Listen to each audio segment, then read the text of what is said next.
باغ زندانیان چې د باګرام له زندان نه راخوش سوي دي داسې راته ښکاري تا له خبرو چې تا له هغوی سره ناسته کړې هغوی سره دې لیدلي دي هغوی روحیت څنګه وه مورال یې څنګه و پس له دې چې راخوش شي د محبس د ظلمونو د هغوی د تاریکیو د هغوی د بدبختیو ځینې داستانونه به هم تاسو ته ویلي وي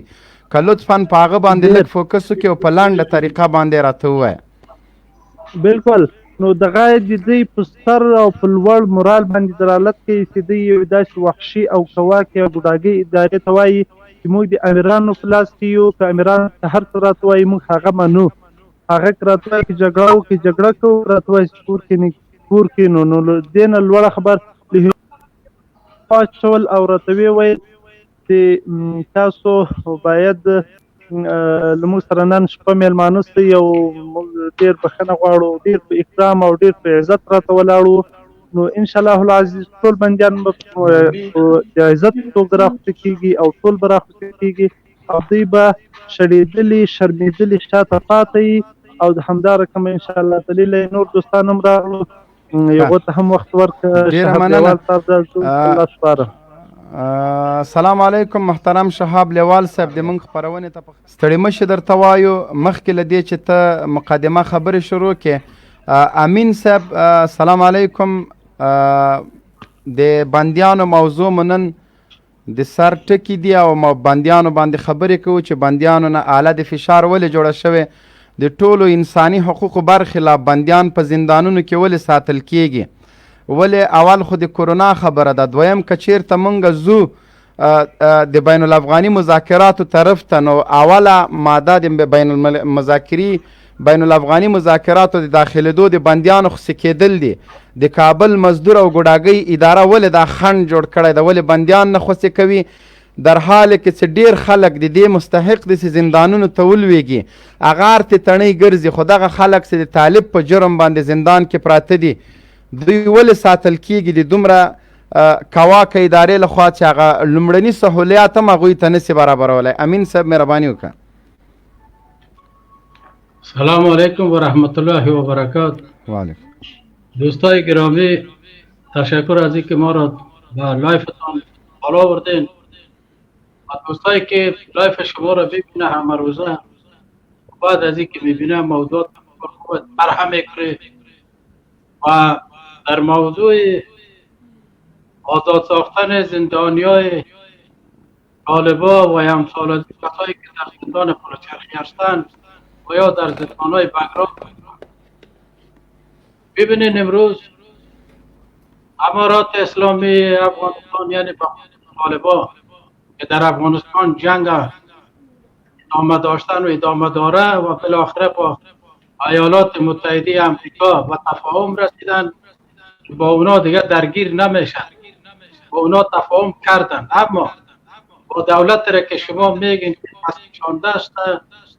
و یا هر چیزی که شما فکر میکنین مذاکره حاضر نیست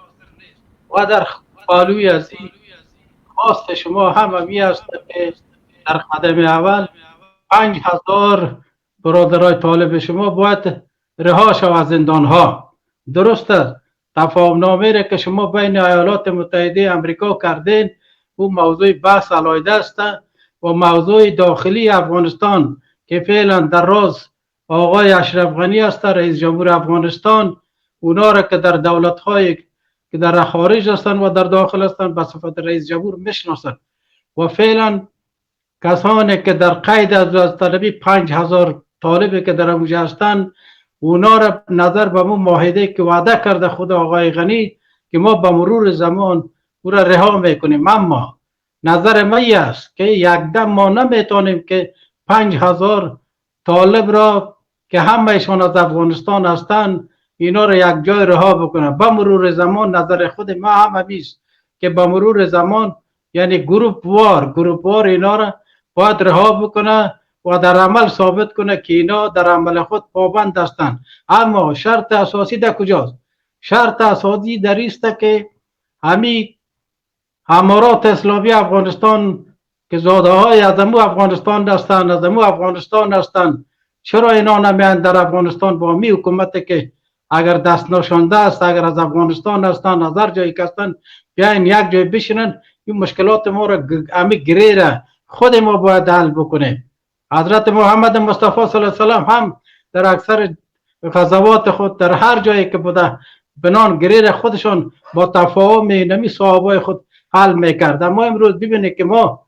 مسلمانایی که در افغانستان هستیم این گره را خود ما باز نمیکنیم و دولت مردای خارجی با خصوص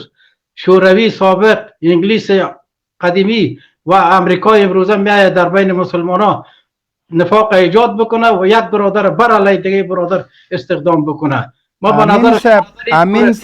امین صاحب ډیره بخښنه غواړم، طالبان دا ادعا لري چې د کابل اداره خپلواکه نه ده، خودمختاره نه ده، نو په دغه لحاظ باندې هغوی د کابل ادارې سره له خبرو کولو ډډه کوي. بل د بندیانو خوشي کول یو شرط ده، که چېرته بندیان خوشي نشي د کابل د نظام چارواکي به همداسې وژل کېږي. دلته به جګړه توده روانه وي. 14 میاشتې وروسته که چېرته امریکایان له افغانستان نه وځي، لازمي په معاهدې کې لیکل سوي دي، که نه وځي طالبان به بیرته له امریکایانو سره په جګړه بوختېږي. دا جګړه بیا کوم خواته ځي؟ ته د کابل ادارې کې دا توان او دا قوت ویني چې هغه د طالبانو په مقابل کې جګړه په مخ یوسي؟ آیا د کابل اداره دومره اقتصادي توان لري؟ کابل اداره یو له هغې ادارو نه ده چې هغه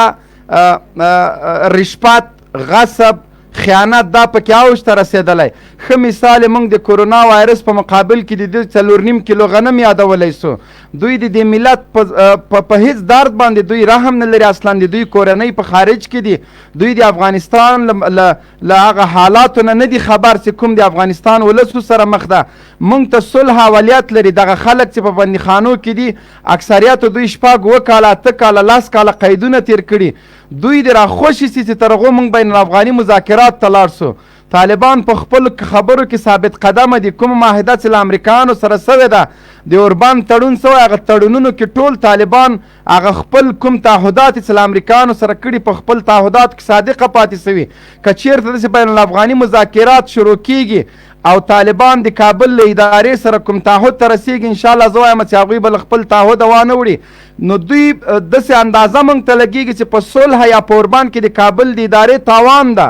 دوی بیا غلا نسي کولی، دوی بیا چور نسي کولی، دوی ته په میلیاردونو ډالر چې راځي هغه نسي وهلی. د دوی بچي په اروپا کې سبق وایي، لیکن یو اسکر کور د بیګا ډوډۍ نه لري.